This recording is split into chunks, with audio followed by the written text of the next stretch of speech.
What's up, guys? Welcome back to Newswave. So yesterday we did have that sit down between Microsoft and Bethesda talking about the future of Bethesda, as well as a ton of games heading to Game Pass starting today, right now. We're going to go over that list and some of the things they did talk about at that sit down. We're also going to talk about a couple of Switch titles that may have shown up online a bit earlier than they should have. One from the company itself just posting it up for some reason, and the other being spotted on LinkedIn. And as we're heading into the weekend, I figure I leave you guys with a couple of really good sales from both Sony and Nintendo if you're looking for something to play over the weekend. Guys, if you enjoyed these videos, make sure that like button helps out a ton. And if you're new here to the Small Wave channel, make sure you subscribe down below. And we're gonna start today with Square Enix because they have their own digital event, kind of like a Nintendo Direct coming up here pretty soon. And it's something I have been expecting from all these different publishers now, with E3 being very scattered and disorganized currently, with everyone kind of guessing what's going to be happening over the next couple of years with that event.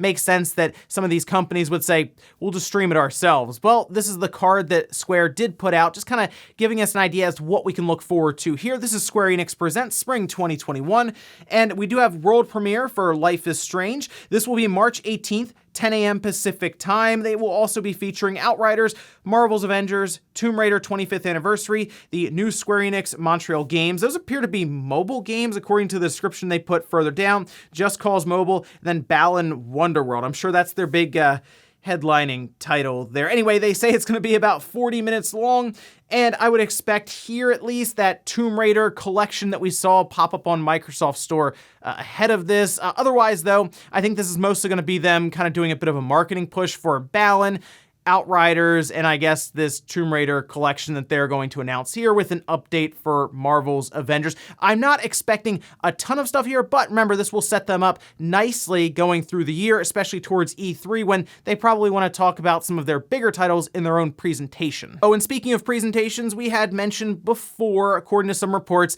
that Microsoft will be doing that sit down that they did have yesterday. Well, it looks like there could be even another event coming up here towards the back half of March. We can head over here to Windows Central, where they do say more recently through our own sources, it seems that this event looks to have shifted slightly to Friday, March 26th. We've heard that the show may offer a glimpse at some upcoming Xbox games for 2021 and possibly beyond. Details on exactly what this event will contain are scant for the time being, so it may be wise to temper expectations. So it does look like Microsoft will be doing something else. The sit down was, it was interesting enough, but they didn't exactly show up and just start announcing games for like this year or anything. We're still kind of wondering what Microsoft is doing in 2021 outside of, I guess, Flight Simulator coming to Xbox consoles and then Halo Infinite. We think this, I'm hoping, is a way to start getting things set up, at least for what we can look forward to for this year. Not even necessarily like actual release dates, but like 2021 at least being put on the game itself. We'll see, though. Look forward to that in a couple of weeks. Oh, and do you remember when the Xbox One was unveiled at E3 and the big theme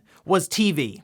TV, TV, TV, TV. You get the idea. They said TV a lot during that presentation. They really wanted to position the Xbox One as the only box you'll ever need for your living room, at least, I guess, until now. It appears that Xbox One guide, the TV listings, they're going to be getting rid of that now. We can head over here. This is The Verge saying Microsoft is removing its TV listings feature on the Xbox One in May. Originally introduced as part of its broad ambitions to take over the living room, the Xbox, or the One Guide TV listings on Xbox One was designed to overlay on top of your cable box and provide a better way to access content. Now, it appears that the reasoning for this, according to Microsoft, is that no one's really using it anymore, and yeah, I don't really know a lot of people that have their cable box still plugged in to their Xbox One or any of that. It's just, it was cool when they first did it. It was like, this is neat. Then you have the Kinect plugged in and you can shift between it. You can snap the TV to like the top corner or whatever and keep playing your game. And then it slowly kind of faded away. And obviously Microsoft didn't even bother to do something like that with the newer Xbox Series line. So it was just a matter of time. Let me know if you're still using that feature up until its discontinuation. And guys, with some of the quick news out of the way, let's get into the bigger stuff. Let's start right away with the sit down that Microsoft had with Bethesda yesterday. Now, I did talk on the second channel about some of Phil Spencer's comments when it comes to exclusive Bethesda games on the Xbox and Game Pass platform. So check that out if you want to see some of my thoughts more in depth on that. But I do think right now going forward, yeah, a lot of these games are going to be exclusive to Xbox, Game Pass, and Windows PCs. It makes sense considering considering how much money they put up for this. It's certainly something for the next 10 or 15 years for the future of their subscription services over with Microsoft and Xbox. But a ton of games appear to be heading to Game Pass, and we're going to go through all of them right here. Some of these were already on Game Pass, but it looks like a lot of them are also going to Game Pass for PC or streaming on your phone as well. Here's the full card that they put out, just looking at everything in one shot. And we can start from the top. We have Dishonored Definitive Edition, Dishonored 2, Doom, that's 1993's Doom, Doom 2, Doom 3, Doom 64, Doom Eternal, The Elder Scrolls 3 Morrowind, The Elder Scrolls 4 Oblivion, The Elder Scrolls 5 Skyrim Special Edition, The Elder Scrolls Online, The Evil Within, Fallout 4, Fallout 76, Fallout New Vegas. New Vegas is only on console, it appears. I'll be curious to see when they move that also over to PC or cloud streaming for your phone.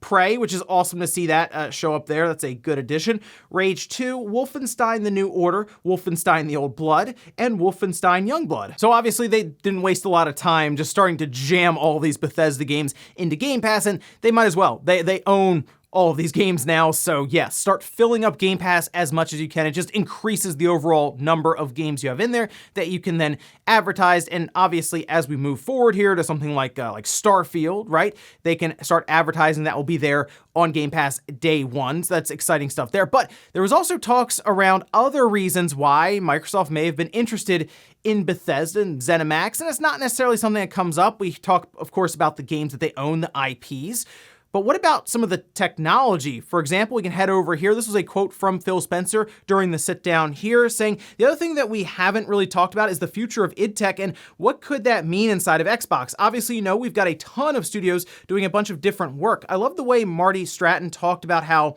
they've collaborated with our Bethesda studios on id Tech, and I just think about that to the next level. Like, what can we do inside of our organization with id Tech, which is one of the world's best game engines out there, and just make it a tool that so many developers can use to realize their vision. Now, id Tech really wasn't brought up much as part of the deal, but it is something to think about there, considering Microsoft gets everything that Bethesda and ZeniMax had owned, which does include the engines they would be using in their different games. id Tech is a phenomenal engine, and we've seen it used in, for example, Doom most recently, but it's been around for a long time. It's had several different iterations, and now that means that Microsoft could use id Tech for any of their other studios that might want to create a game, but not use Unreal Engine and then pay Epic Games a fee.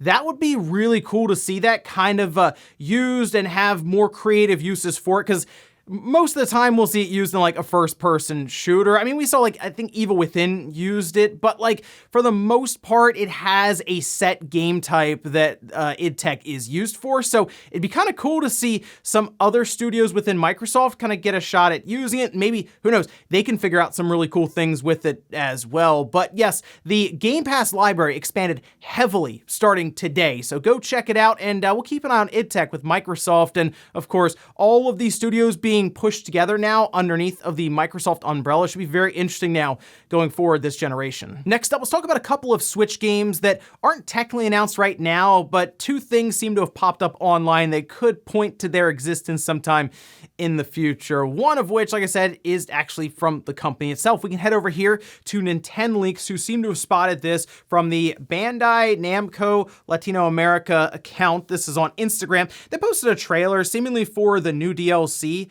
that's coming out for the game. And at the bottom, you can see PS4, Xbox Series X and S, which is interesting because I don't think that game has an enhancement patch right now, but they are at least advertising like an Xbox Series X and S version of the game. And then we have Xbox One and Nintendo Switch. Now, Dragon Ball Z Kakarot is not on the Switch. It came out right at the beginning of 2020, so we are like just over, I think, a year and 2 months out from its release, and they have actually kept that game more relevant than I was expecting with a ton of DLC that they have put out pretty continuously now, and I am looking forward to whatever they create next. I'm kind of hoping it's a bit higher in terms of quality for the storytelling and all this, but I played through it on the Xbox and I had at least a good enough time, and it did take a while to get through it, even if some of it felt kind of drawn out. I think it was fun enough, but it does look like, according to Bandai Namco, that was a mistake. There was a tweet that was put out here showcasing this, and it kind of reminds me of what happened with Microsoft, Xbox, and Fall Guys, where that was accidentally finally confirmed, I think even on Instagram, actually. So, I mean, it's not necessarily a sure thing that Dragon Ball Z Kakarot would be going to the Switch, but I think it makes sense based on what we've seen before with Bandai bringing a lot of their Dragon Ball properties to the Switch. It just took them a while. Dragon Ball FighterZ, for example, and then we had Xenoverse 2, and it just generally takes like a year or two even after its initial release to get it ported over to the Switch. This kind of falls in line with something they could announce at maybe that Bandai Namco Next trademark that they posted up before that seemed to be hinted at towards as maybe their own little digital event they could do. Who knows? I guess E3 is coming up in a couple of months. We'll see how all this goes, but keep your eye on Dragon Ball Z Kakarot possibly being set up for the Switch. As for the other Switch game, we can head over here once again to Doctray81, who spotted this over on LinkedIn. It's the online software engineer for Madden, and I had thought that this would be possible after we saw Plants vs. Zombies show up on the Switch because that brought the Frostbite engine over. However, if you looked towards the bottom, they have, of course, different things they're looking for, like 3+ years of experience in C++ software development. But further down, they have under the nice to have category, 2+ years of experience working on Microsoft, Sony, or Nintendo game consoles or other embedded systems. Now, once again, I don't look at this as an absolute, like, oh yeah, Madden's definitely coming to the Switch, but after seeing Frostbite make the jump to the Switch, and I'm sure we see EA looking at the Switch more and more now that it is cruising towards that 100 million mark as, well, we have to eventually start developing some of these bigger games for it, especially as Sony and Microsoft are in this like transition period now where they are restarting their generations and their install sizes are trying to transition over to systems that just are not widely available right now. And the last time we had Madden on a Nintendo platform, I think it was Madden 13 on the Wii U. It's been a while, but still, this is something else I would keep my eye on here because I figure it would just be a matter of time before EA eventually breaks and says, okay, yeah, we got to start at least moving some of our yearly sports franchises that aren't legacy edition like FIFA, which they need to clean that one up too, make that just regular FIFA on the Frostbite engine. It was just gonna be a matter of time before they do that, maybe even across the board. So we'll see when they start talking about Madden for this year if there's a little Switch logo next to it. And in our last bit of news, let's talk about some sales for the Switch and the PlayStation. We're gonna head over here starting with the Nintendo Switch first on the eShop. This is the Square Enix Spring Sale. Started yesterday and it will run all the way until March 24th at 9 a.m. Pacific time is the cutoff. And there's actually quite a bit here. Now, Square Enix games, of course, are games that are gonna take you a while. Like these will fill up your backlog, no problem, but they have some pretty good stuff here. Like all of the older Dragon Quest games, Dragon Quest 1, Dragon Quest 2, and Dragon Quest 3 are all on pretty good discount here. And then we also have Collection of Mana, which is a good pickup there at $20. It's 50% off. Ononaki, which is a game that I did look at when it was first coming out, but I think at the time a few other things were out and I sort of forgot about that one. But like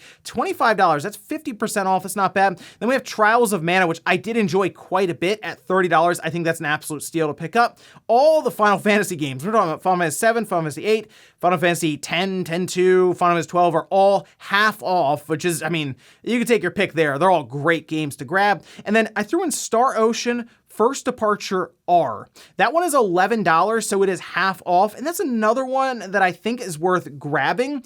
Overall, this is just a sale that, like I said, will fill up your backlog. There is a ton of game here for the money, but that's kind of what you get with a lot of these different JRPGs. They'll just take you like 30, 40, 50 hours. Easy for any of these, but I would really look at something like Star Ocean or take a look at some of those Final Fantasy games, especially if you didn't get a chance to play like 10 or 10-2. I think that's a great pickup, or of course, 7 or 8. Collection of Mana, also good. So like I said, there's just a lot of good choices here. And then heading over to the PlayStation Store, we can see this sale. This is the Prequels and Sequels sale. It's live until March 25th, and there's actually quite a bit here on very, very steep discounts. Mega Man 30th Anniversary Bundle. I grabbed that because it has like all the legacy collections from like X, and then we just have regular Mega Man 11. There's a lot there at $40. That's 33% off. If you have not played any Mega Man game, that is an awesome bundle to get to just go through all of it at once. That'll take you a while. Phoenix Wright Ace Attorney Trilogy. Could not scroll past that one and not write it down. $15. That's 50% off. Solid pickup there. Shenmue 3. I know that got kind of beat down by reviews and all of this, but it's 75% off and it's $15. So like, it's probably not going to get that much more cheap than 15 bucks. Mafia 2 Definitive Edition is half off at $15. And once again, for the value side of things, Dead Rising Triple Pack is 75% off at $15. But overall, two very good sales from Sony and Nintendo, worth certainly checking out if you're looking for some new stuff to play over the weekend. I had some recommendations here, but once again, if you see something in there that looks really good for the price, let some people know down in the comments. And before we go to the comment of the day, we're gonna take a look at the poll that I posted up yesterday where I asked, will Xbox make another big studio acquisition? Now, I did label this as over $1 billion they would pay for another studio or publisher, or whoever, and would they do that this year? This was kind of split. I'll admit, out of about 30,000 votes, 52% of you said yes, they will need to get another big studio or publisher or whoever to make sure they have enough releases going forward on Game Pass.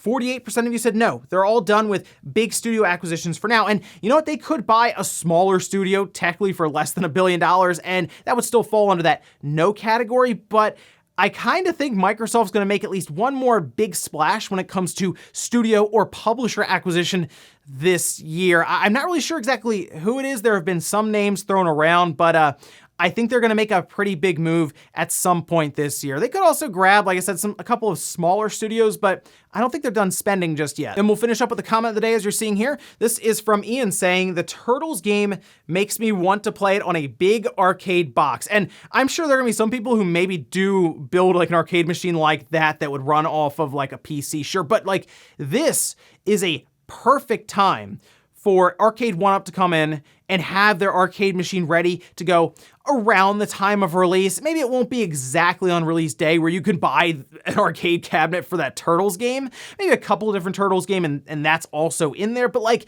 within a year or two of that coming out, that would be awesome, right? Where you could buy an arcade cabinet that has a brand new Turtles game on there, as well as a couple of the older ones, like from the arcade, Turtles Arcade or Turtles in Time on there, Hyperstone Heist. Yeah, I think people would spend $300 to $400 on that. I know they already have a Turtles machine, but like if you could get this newer one on there alongside of the older Turtles games, that would be amazing. And ladies and gentlemen, that's gonna do it here for Newswave. If you enjoyed this video, guys, hit that like button, it really helps out. If not, hit the dislike. Leave comments down below about everything we talked about here today, whether it's Microsoft and Bethesda. What do you think the future holds now for Bethesda going forward now that they are a part of Microsoft, as well as Game Pass getting just absolutely hit with a ton of games? And then what do you think about like Madden or even Dragon Ball Z Kakarot possibly heading to the Switch? Thanks guys for watching. Have a great weekend. I'll see you back here Monday morning, 8 a.m. Eastern Time for Newswave.